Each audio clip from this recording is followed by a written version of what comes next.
आप सभी का द आइडियल क्लासेज में स्वागत है। भारतीय क्रिकेट टीम ने किस देश को हराकर छठी बार अंडर 19 वनडे क्रिकेट विश्व कप का खिताब अपने नाम किया है? तो देखिए, भारतीय क्रिकेट टीम ने अभी हाल ही में इंग्लैंड को हराकर छठी बार अंडर 19 क्रिकेट वर्ल्ड कप अपने नाम कर लिया है। और अंडर 19 का मतलब होता क्या है? तो अंडर 19 का मतलब यह है कि इसमें 19 साल से नीचे के जो भी एथलीट हैं इसमें पार्टिसिपेट करते हैं इस टूर्नामेंट में।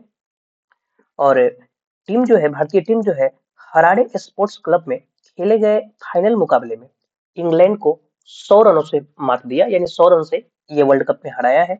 और इंडिया ने 4 साल बाद यह टूर्नामेंट अपने नाम किया है। इससे पहले 2022 में इंडिया यह टूर्नामेंट जीता था।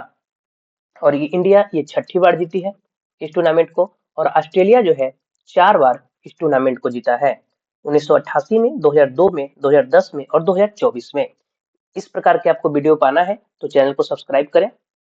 धन्यवाद। वीडियो को लाइक करें।